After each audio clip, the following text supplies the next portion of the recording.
Hello, my crafty friends. I hope you're having a spooktacular day. My name is Robyn M with Sir Chauncey Rocco Creative Designs. Welcome to day 2 of the 13 Days of Halloween series. For today's project, I've created this adorable spiderweb shaker box using a digital file by MYSCRAPCHICK. The paper collection that I used is Halloween Spirit by DCWV. This came out not last year, but the year before. I had it sitting in my craft hoard, and I thought it was a perfect project to use it. This box is quite sizable. It's 4 inches in height and 6.5 inches wide. I have modified this box to be a shaker. So as you can see, in each of the little areas of the spider web, I've got little black and white sequins, pumpkins, bats, and I have the word boo. On the left here, I have this fun glittered and sequin spider. So it's crawling into the center of the spider web. On the top lid, I have rhinestones and these black pom-poms. And then on the bottom, I have alternated the pattern paper with this orange and black polka dot paper. So we have a fun little spooky Halloween scene back here. And then I use my glitter foam Halloween pieces to adorn each of the orange panels.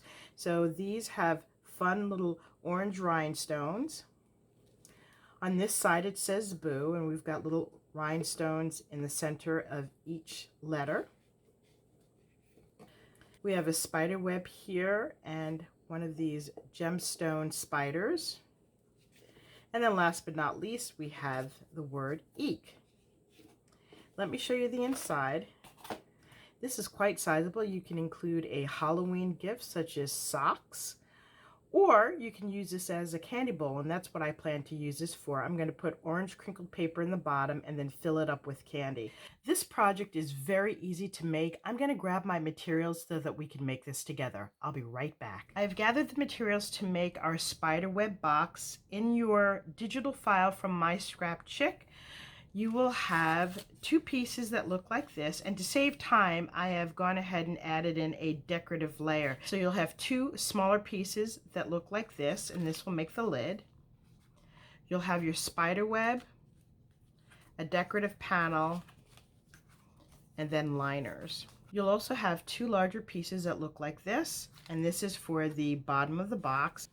And then you will have 2 pieces that look like this. Now, you want to make sure that you don't confuse these pieces. The pieces that go to the base are slightly smaller than the pieces that will make up the lid. So let's put these pieces aside and we will begin working on the base of our box. I've already gone ahead and folded along the score line. We are going to attach these 2 pieces together just like so, and you want to make sure that it's lined up right to the score line. Now that we have these pieces glued together, you want to grab these pieces, and you'll notice that one of these pieces is slightly larger than the other. So you want to take the larger piece, and this is going to be used as the base, and the smaller piece will be used on the inside to cover up the tabs. So the easiest way that I found to do this is to turn it over. Each of these pieces should fit on each of these sides. Okay, so I'm going to start by putting glue on this tab here. You want to make sure that you get the glue all the way out to the edge of the tab. And we're going to line this up right up to the score line. And then we're going to put glue on the next tab.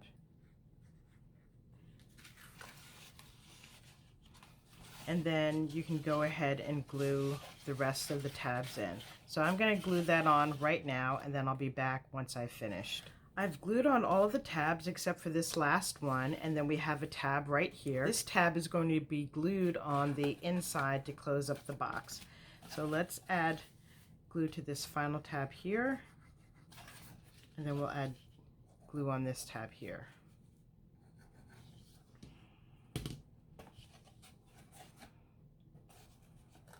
Okay, so we'll fold this in just like so, right up to the score line.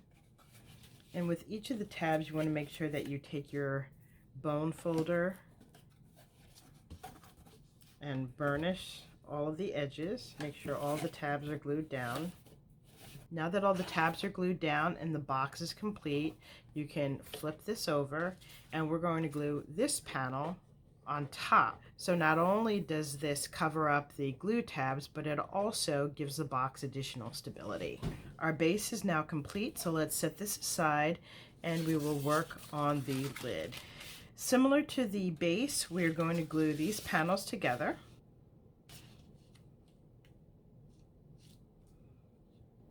Now that we have these panels glued together, we're going to take one of these shapes, and again, one piece is larger than the other. You want to take the larger piece.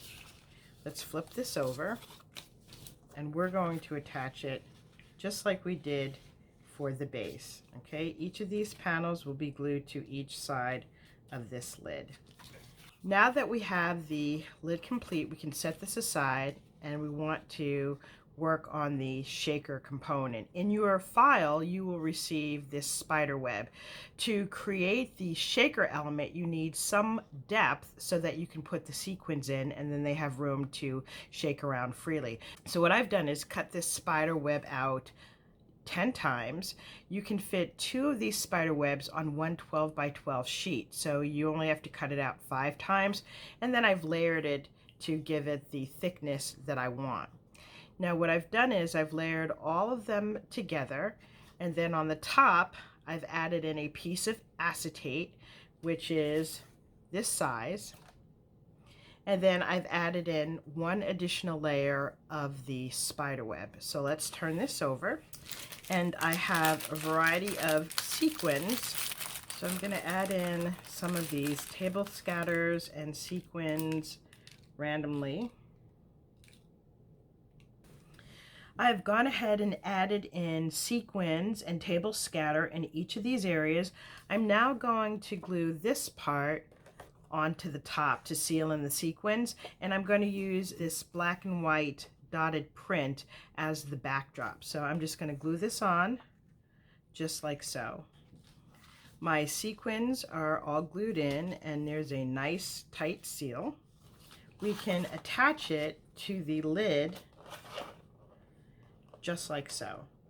So I'm just going to put glue all around the perimeter here and then glue this in. Our spider web is now glued on to the top of our lid. Let's place this onto the base of our box. I'm going to finish decorating this offline, and then I'll be back with the final reveal. This is my decorated box. I love the way this turned out.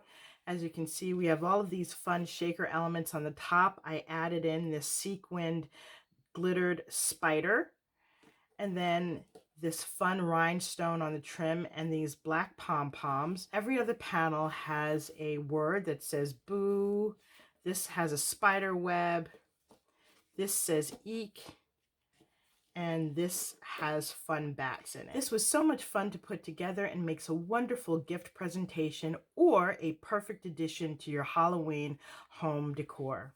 This concludes my review of my spiderweb shaker box. Hopefully I've inspired you with some fun and creative ideas. If you like this video, please be sure to like and comment, and also subscribe to my channel. Please be sure to join me tomorrow for day 3 of the 13 Days of Halloween series. Thanks so much for watching, and I look forward to seeing you soon.